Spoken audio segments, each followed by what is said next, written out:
Hi, I'm Kristen Amdahl with Red Heart Yarns. Today I want to show you how to make a super simple yet glamorous scarves and accessories using the brand new Rigoletto yarn.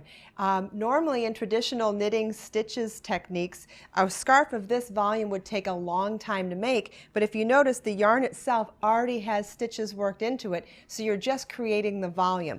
And let me show you how we do that from the very beginning when we take a skein of Rigoletto. When I say skein, not ball, it's because it's wound into a loop, and I'm going to show you what that looks like. See, it's a loop of yarn. You're going to unwind it, and you can work right from this. You don't actually have to wind it into a ball unless you really wanted to. But what we're going to do is what you're looking for is this loop like that, and there'll be, in order to secure it before that band goes on, it's tied into with a little string. I was able to slightly pull it and pull it apart. If not, you could use a pair of scissors to snip that off. And what that does is secure it into this loop. Now, if you're going to work this scarf all in one setting, and it's so fast, you can actually work the scarf in one sitting. Otherwise, you would want to wind this into a loose ball before going forward at this point. The beginning is tied into a knot here, and I'm going to use my fingernails and just pull that apart loosely.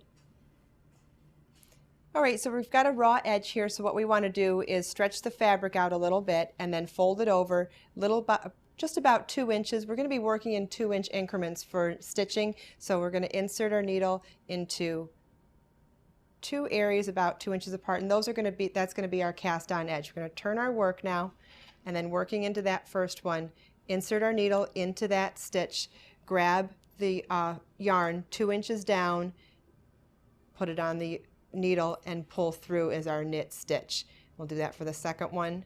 Insert our needle into the stitch, grab the yarn about 2 inches or so from our edge of our working yarn, and make another knit stitch. So the yarn is a 2-stitch row, or the scarf is a 2-stitch row, and then we're going to turn our work, and that's what we'll repeat for the remainder of the scarf. Just make sure that it doesn't get rolled up. You want to make sure it's flat the whole time. Notice how if it went like this, I'd have a twist in there, and that wouldn't look as pretty, and it wouldn't give you the voluminous ruffle that we like in this scarf. So we're going to grab 2 inches down, and you don't want to work right into the top thread. Make sure you grab, like, I don't know, 3, 4, or 5 threads, just so it has a little bit more security to it.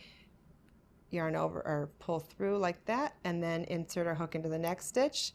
Grab 2 inches down or so, insert it onto the right hand needle, and pull it up and off the left hand needle. So it's knit stitches just like you normally do. It's just that the yarn's a little bit different. But the beauty of this is that you're going to make a scarf with this much volume in a fraction of the time. You could decide to make this the day of you want to wear it, or the day of a party where you want to give it as a gift. You could even learn how to knit on something this simple. It's really a very simple project to get started on.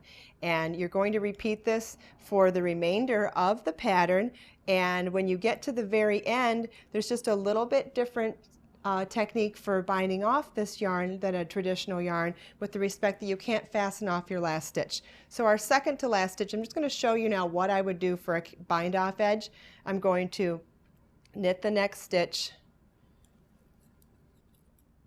knit the next stitch, and then to bind off, you'll pick that second stitch up over the first stitch like that, and now you could use a needle and thread or a needle and complementary colored yarn, and what you want to do is take this loop, secure it with putting thread or yarn through it, and then secure it to the fabric of the scarf, and you can hide those tails really easily within the volume of the scarf. And you notice we already have this beautiful spiral started, and what you're going to do is work this until you get to about 4 or 5 inches from the end before you do that bind off.